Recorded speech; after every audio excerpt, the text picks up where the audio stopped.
Back in the early and mid-aughts when compact cars were actually popular and you could even buy them, the Ford Focus was a very popular offering during that time frame and was one of the so-called world cars from Ford that was developed under CEO Alex Trotman's watch.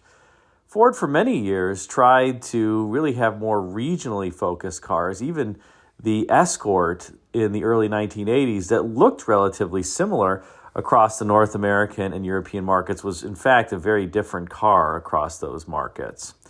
But with the Focus, Ford was trying to have basically one product offering that it would sell pretty much everywhere. And I would say that the first generation Focus that ran up through the 2004 model year was indeed a success. Now, Ford introduced a second generation Focus for the 2005 model year, capitalizing on that first generation success, and it again would prove to be a good seller in the marketplace. And overall, it really wasn't a bad car, especially by compact car standards. Most people who bought them, I think, thought that they were good little cars. They, of course, were cheap, lower-end compact cars, and as a result, the interiors, as you can see here, had a lot of gray plastic, and that is unfortunate. And the cloth on the seats wasn't all the best, but what did you expect? This was supposed to be a low-cost, kind of no-frills piece of transportation, but it at least had power steering, power brakes, air conditioning, etc., so you could drive in relative comfort wherever you were going. And the standard engine in the 2005 Focus when it was introduced was a 2-liter, 136 horsepower double overhead cam 4-cylinder. They actually did a pretty good job of propelling this little car around given its sub 3,000 pound weight. The 2-liter wasn't a bad engine, was relatively reliable, and again, customers I think in general had pretty decent luck with these Focuses. Of course, some people had problems like they do with any car, but by and large, it was a decent little compact car. There was, however, an interesting design choice that Ford made on the 2005 to 2007 Focus, and that was that they deployed in the car what was called a lifetime air filter. Yes, I said that right, a lifetime air filter. Now, what in the world does that mean? What is a lifetime air filter and what does it look like? Well, I have to admit that when I first heard of this, I was admittedly a bit confused. I had not heard of any car that was employing a lifetime air filter. Most cars just have a replaceable paper element filter that you change out. It depends on how you drive and where you're driving, but in the old days, probably every 15 to 20,000 miles, just based on the type of paper element filters that were being used back then. And nowadays, I would say you change them out probably every 30,000 miles or so. I tend to change them out on that cycle. I'm not driving in overly dusty conditions, and they don't get very dirty up until that point. And to some degree, as more dust enters the filter up to a point, it's actually providing a bit more filtering even. Of course, at some point where you have so much dust in the filter, then it just slows down airflow, and that is no longer true. But perhaps that was the thought behind Ford employing a lifetime air filter on the 2005 to 2007 Focus. Now, what does that mean? Probably like you, I'm skeptical when I hear lifetime, or it's kind of like lube for life parts on the undercar area of various vehicles. It generally means that the lifetime of the part isn't that great. Well, the intent here was that you would never have to replace your air filter. There is no way to actually replace the element inside. It's to some degree a little bit like the Chevrolet Vega air cleaner that I was mentioning before, but that was made for replacement. You could take the air cleaner off relatively easily. You just had to replace the filter and the housing at the same time if you didn't want to buy an aftermarket unit. But here on the Focus, there was no way and no real aftermarket when the car was first launched for a replaceable element filter.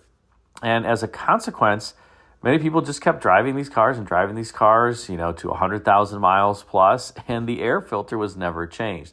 My guess is that engineers kind of engineered the car for 100,000 mile durability at the time. I mean, this was the early aughts, and that was typically the lifetime that automakers were going for back then. If you got over 100,000 miles, well, that was just a bonus, but 100,000 miles was what they were trying to really stretch for. In any case, let's take a look at this lifetime air filter. Now, first, under hood in this Focus, where in the world is this so-called lifetime air filter? Well, if you look On the driver's side, you'll see the top of it, that little box that's near the headlight. The air filter assembly kind of snakes down there into the inner fender well. So in order to get this out, it's not an easy job necessarily. It's not a horrible job, but you got to take the inner fender liner out in order to remove it. And as you can see in this photo, you have to take out that inner fender liner. You obviously have to take off the wheel first, then remove the fasteners that are securing the fender liner to the fascia and get it out of the way so that you can remove this rather large air filter box. And when you get it out, here's what it looks like. It kind of looks like a standard air filter box, but the funny thing is there's no way to open this up. It's sealed, and as I said, it's a so-called lifetime part.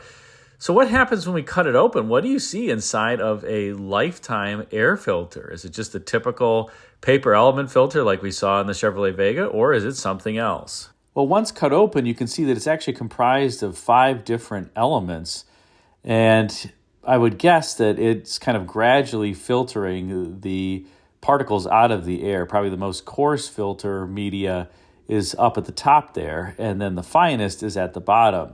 Notice this particular filter has been in the car that you saw for about 100,000 miles, and look how dirty the top filter is. It's almost kind of clogged solid with dirt and debris. There's not much room for air to pass through, and I guess that's what you'd expect after 100,000 miles. And if you pull those pieces apart, you'll find that all of these little elements here have some form of particulate matter on them for being in the air filter box for 100,000 miles. But you can see they're different types of media. So it is fancier than the regular paper element filter and probably designed to last longer. But 100,000 miles, at some point you just end up blocking the airflow off. Here, notice that there's really only that section at the top end of the air filter that isn't significantly blocked with some sort of debris. So this car was probably not breathing all that well, and I would guess that this was impinging upon the fuel economy by this point too. So what do you do if your Focus has this? Well, there's some solutions, and most of them now have replaceable element air filters. So here's one from Dorman. Notice they say the problem: the OE design does not allow for servicing of the air filter. The customer is forced to replace the entire assembly. So if you thought I was lying, Dorman even backs me up here. And what is the solution? Put your Dorman part in that allows for the air filter to be replaced. You can see there that there's a replaceable element filter. This basically just bolts in where the old one was located. And then you have a serviceable air filter assembly, which is really what these cars should have had all along from the beginning, but didn't, likely for a cost reason, is my guess. And here's a better picture of this particular air filter. So you can see there that there's this honeycomb flow straightener at the top there. That's because that goes into the mass airflow sensor. So these do not come with a mass airflow sensor. You have to remove the one from the old airbox assembly, put it on here, and then you should be good to go. And from what I can discern, these do seem to bolt right up just fine.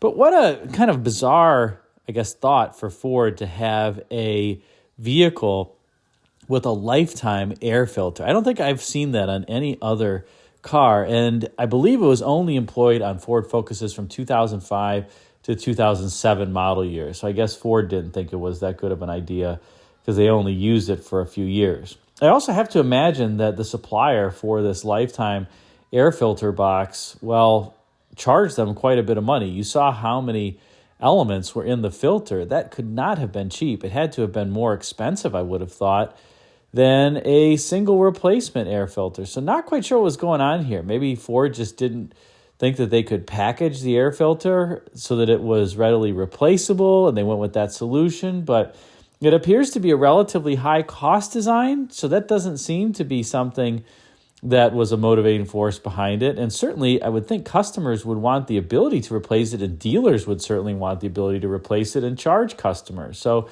I wonder what Ford was thinking. If you got any thoughts, put them in the comment section. If you have other worst ideas, be sure to let me know and I can feature them. Until next time, if you see a 2005 to 2007 Ford Focus on a used vehicle lot like this one, well, check the mileage, and if it's higher mileage, you may be at the point where you have to replace this air cleaner assembly, and it's not going to be entirely cheap. I would guess if you have the job done, it might even be $400 or $500. So budget that in the event that you really want one of these Focuses. Or should I say foci?